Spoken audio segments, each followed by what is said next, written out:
Live, and we hope you will do that because we want to hear from you. And if you have questions that you'd like to hear from our experts, please write them and we'll make sure as time allows to share them with our speakers. With that, I'll turn this over to Dr. Wengel and Dr. Masters. Good. Lee, thank you so much. We appreciate the hospitality and the kindness. We also want to say welcome to the alums from our respective campuses, UNO and UNMC. We also want to express to those of you that are wondering how things are going on campus, our frontline workers, that is, that the faculty who have adjusted their courses to make them as exciting and inviting as possible, are doing everything that they can to ensure that our future alums, that is, our current students, are getting the very best education possible. So we want to make sure that you know that. Yeah, we take that very seriously, but I think that was well said. Thanks. So. And I have to say, too, what a privilege and a gift to be in your company, Dr. Wengel. As people who have a passion for the aging experience, not only our own passion in terms of our own aging, but the aging of others, this is a great opportunity for us to talk about the wisdom of elders. There's a couple of things that we wish that people knew about aging. And we have a couple of slides that we're going to be sharing with you through this Lunch and Learn. The first one is something, and particularly it's a little cool out, so maybe an image of snow doesn't seem too far-fetched. But it's curious, when people think about aging, they tend to think about just maybe one or two people that they know. Their frame of reference seems to be an N of 1. That is this huge snow pile in terms of their understanding. And yet, as a geriatric psychiatrist, as a gerontologist, when we think about aging, what we think about are the 77 million people, that's million people, that are 60 years of age and older in this country. And what an exciting time. While it's a challenging time, it's also an exciting time to think about what aging means. Because each one of those people could be living, and most we know are living in the community. Some are living in nursing homes and assisted living, but most are in the community. They're working, they're retired, or they may be working, they may be retired, volunteering, but they're doing a lot of different things. Boy, isn't that the truth? And it's that's one thing that I think is eye-opening when I have medical students work with me, is to see the wide range of activities and just life experiences, but just things that older adults may do, and the stereotypes of them being for example, being institutionalized. Some are, as you say, but most aren't, and most are quite independent and vibrant. That's right. About 4% of the population, 60 and older, is in a nursing home at any given time. So that when we hear people talk about, particularly as it relates to COVID-19, that older people, and we know they are probably at most risk, but where are those older people residing? So we're going to talk a little bit more about that. Something else that we wish that people understood about aging is that aging is a process, right? It's not an event. Right. Even little ones are aging, if you think about it in the broader sense. And that when we think about the aging population, we're not just talking about one group, but really we're talking about what we could see as really three cohorts. The young old, the oldest old, even those people that are 100 years of age and older, which we refer to as the really, really, really old.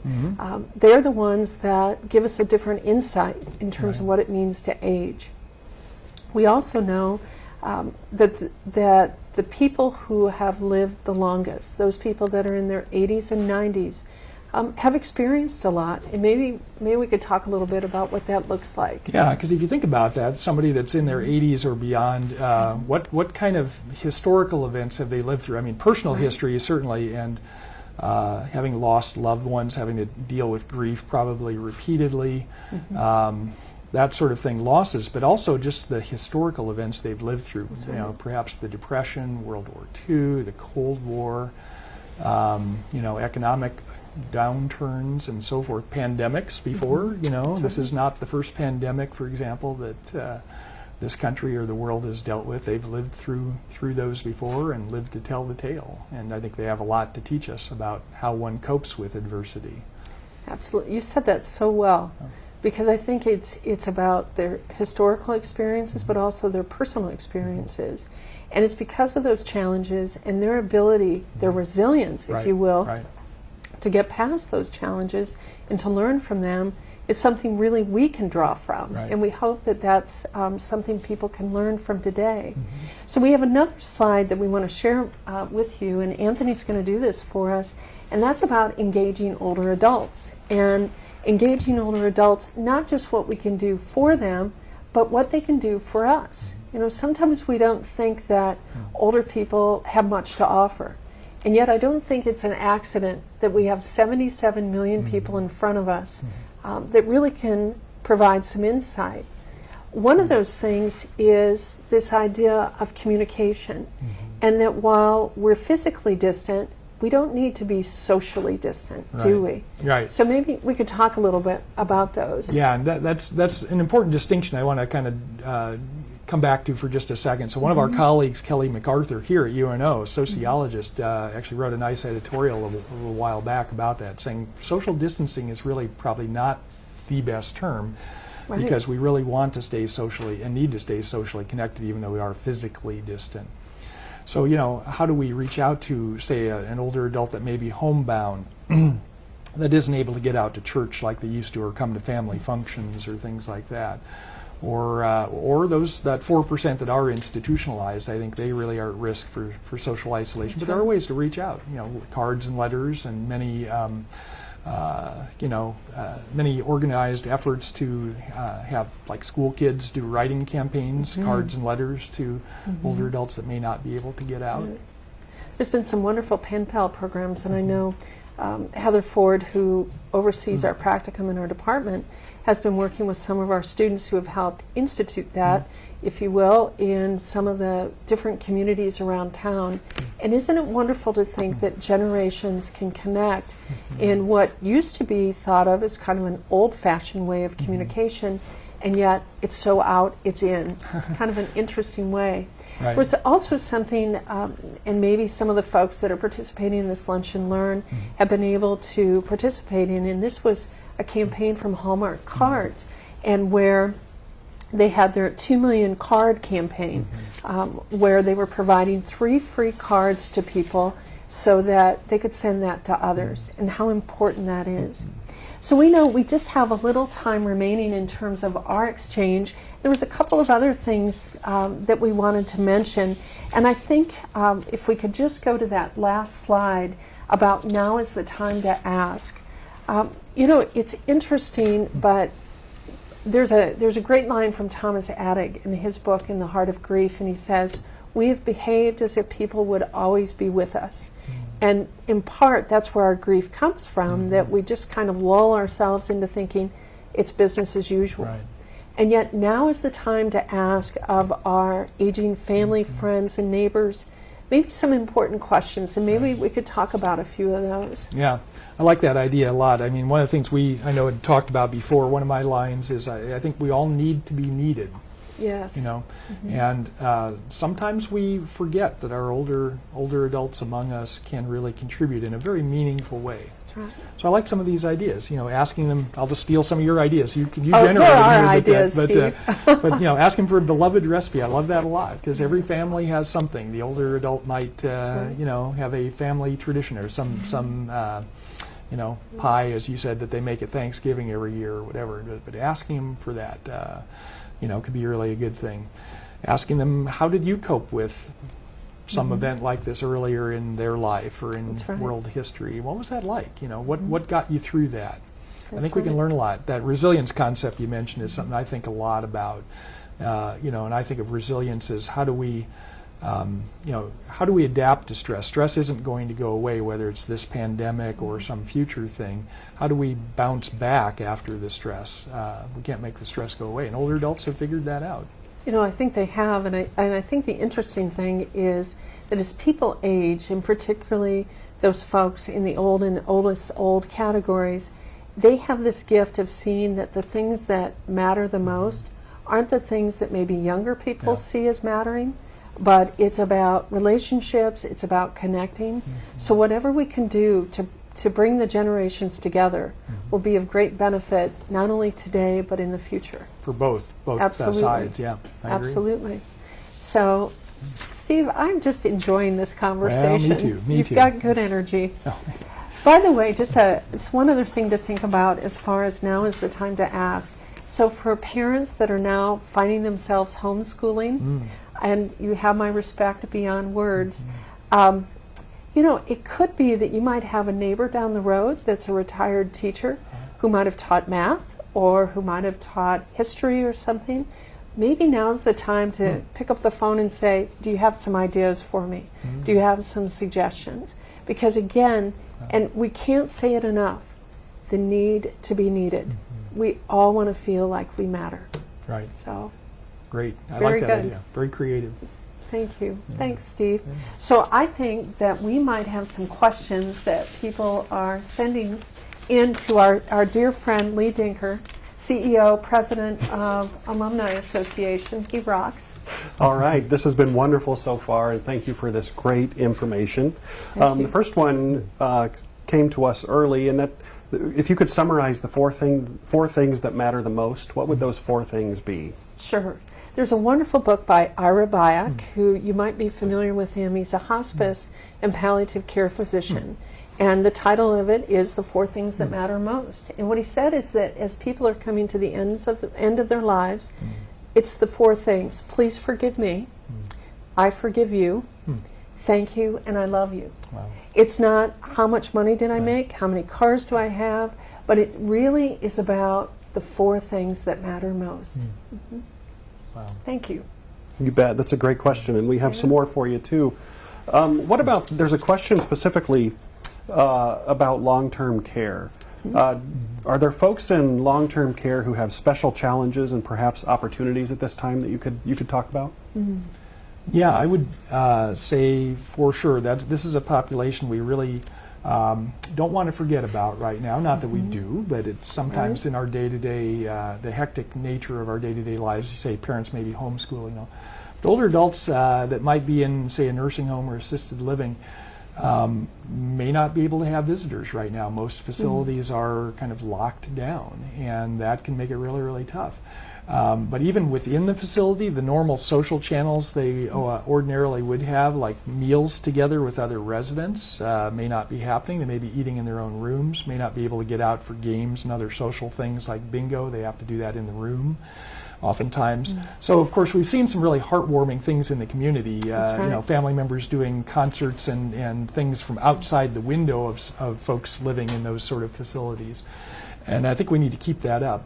Maybe letter writing campaigns again, adopting a facility, for example. Perhaps a church or a school or a family might want to do that and have a letter writing campaign for that maybe forgotten facility, that sort of thing. You know, you mentioned something too that I really appreciated, and we are so tied to technology and it's so freely available that we think everyone has technology. Yeah. But there might be some long-term care facilities, some nursing homes, where they may not have the financial resources to buy iPads for everyone or laptops. And so maybe it's thinking a little bit about, is there somebody who might be able to benefit from your generosity? So I'm really glad we talked about that, because that's another group.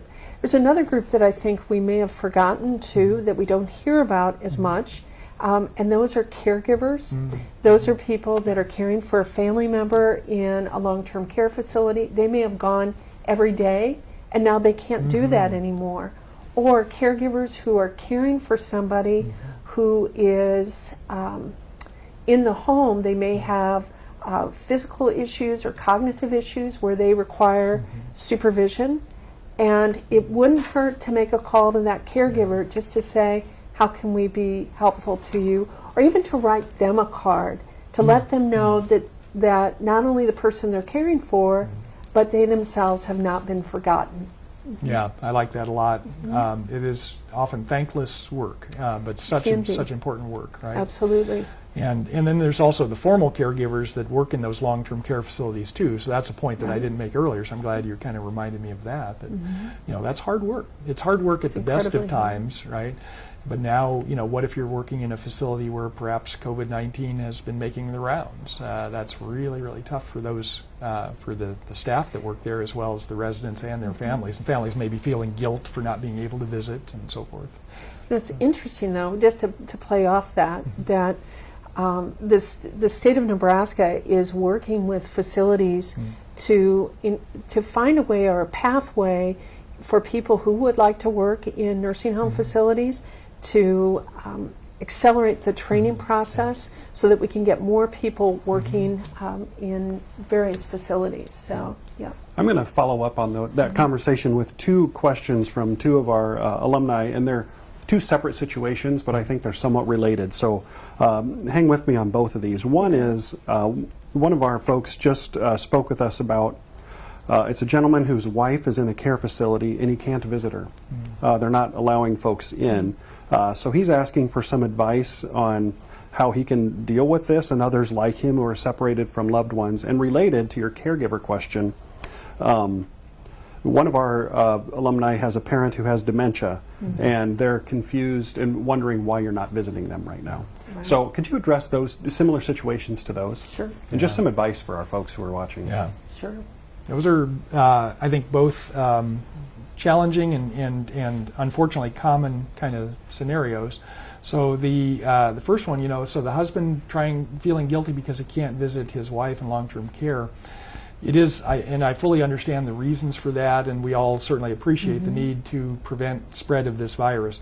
But finding solutions to that, could it be an iPad? Old-fashioned phone calls work, but I think we have to increase the frequency of those.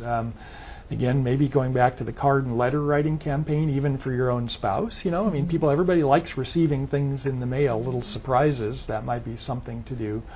I would tell you I don't normally like to talk about like commercial products, but there is a thing called GrandPad, which is like is sort of like a tablet for people that maybe are not used to using computers or tablets, and it's supposed to be pretty easy to use for an older adult that is not maybe as tech savvy. So there might be creative solutions like that, I think.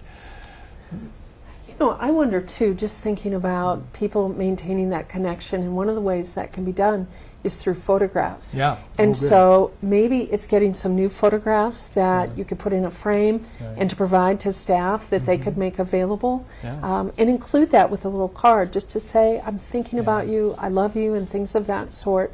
That might be something else that can be provided. I like that idea a lot. The other question was about the person with dementia, like Alzheimer's disease, that doesn't understand the rules. Or you might, the nursing staff might say, your husband can't visit because of this infection, and they understand for a few moments, but because of their dementia, they may not be able to retain the information.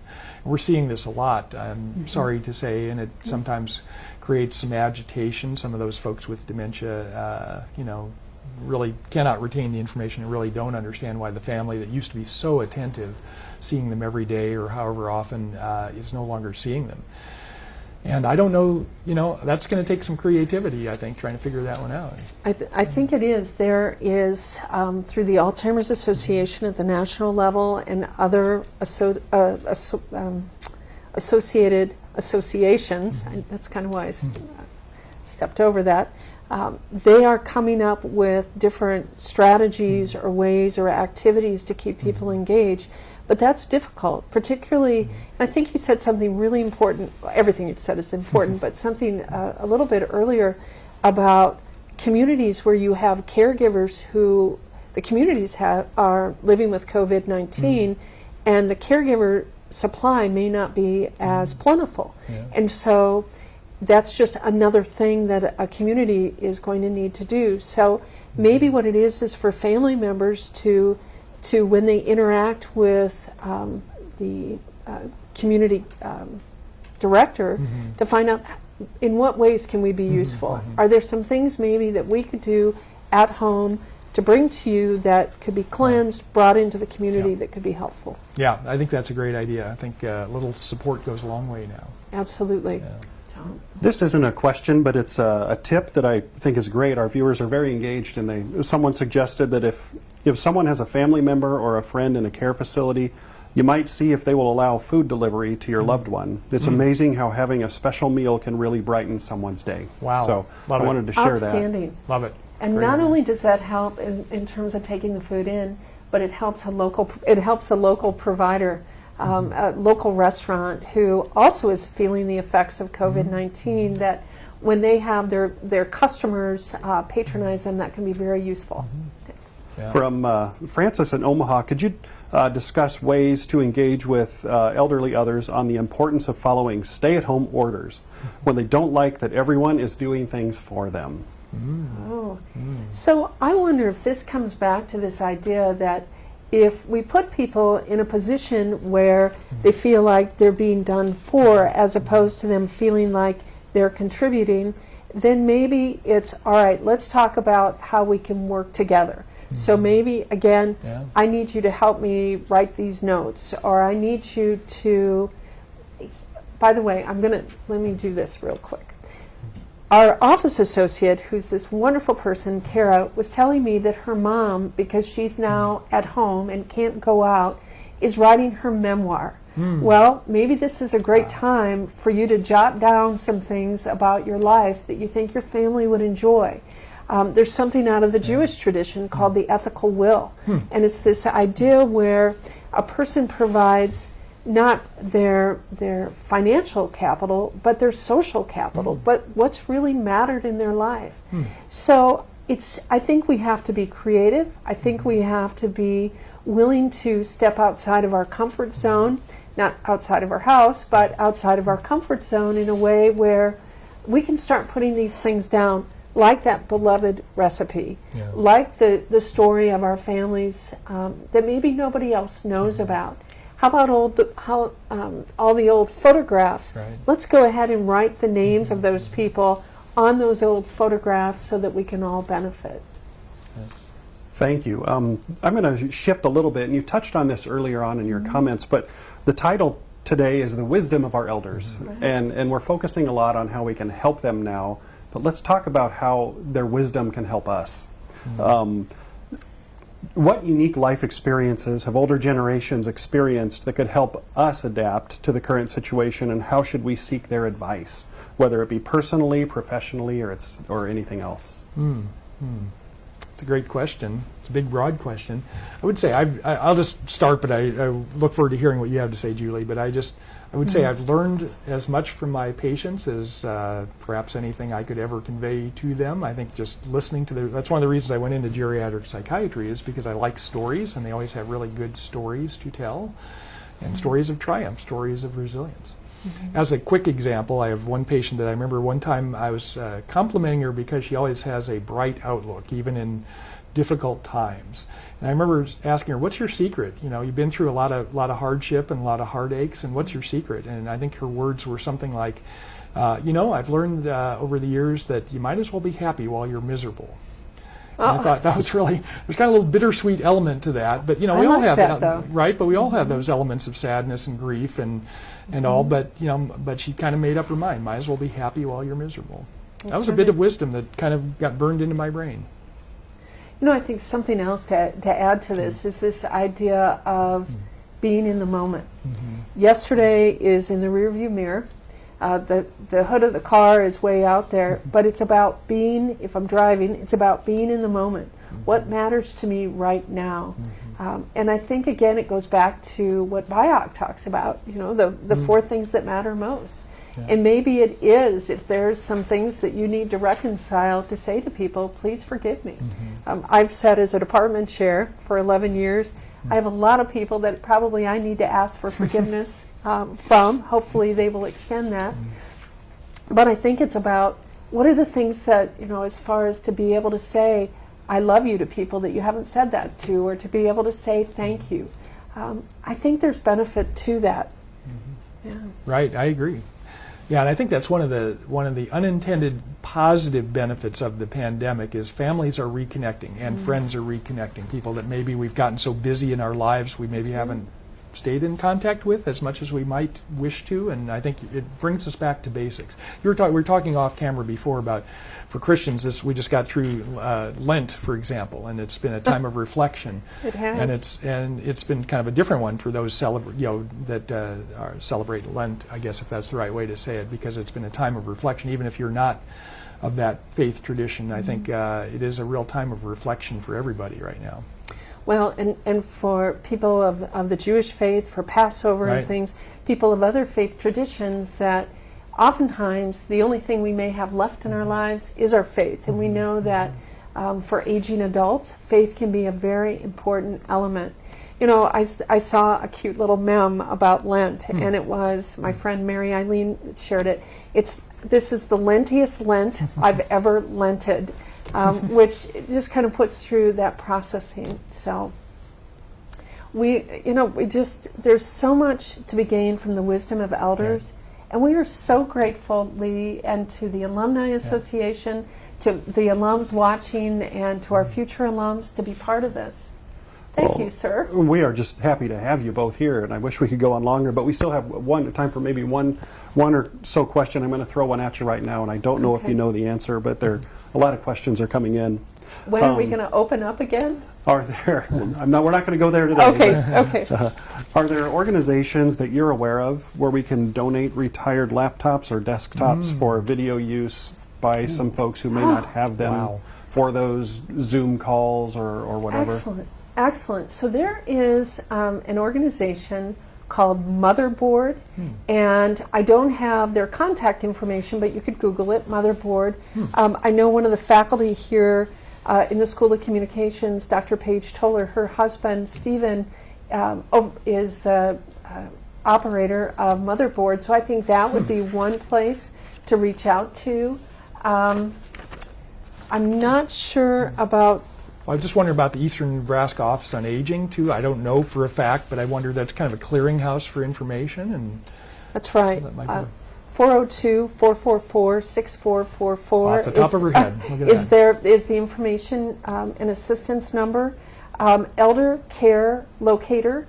And I share that because I know that you have done a beautiful job in reaching out to alums across the United States. And so if you don't know the telephone number of your local area agency on aging, the AAA, like ENOA is ours, just do a Google search for Elder Care Locator, and they will plug you into the right people. Well, Dr. Wengel and Dr. Masters, thank you so much for giving of your time today, and I know our alumni out there on Facebook Live very much enjoyed it. And just a few closing comments for all of you who are with us today to keep in mind. This session will be available on our Facebook and YouTube pages for viewing at later times if you want to revisit them. And next week's Lunch and Learn will be on Tuesday again, this time on April 21st, again at 12:30 p.m. via Facebook Live. And the topic is caring for and teaching children at home. Wow. Many people ask us at times like this how they can show their support. In addition to some of the ideas that we just heard, we've included a link to the Student Food Pantry giving page, address on the screen, and you'll also find it on Facebook. And finally, please tell us what's on your mind and how the university and our two alumni associations can help. You'll see our email addresses on the closing screen.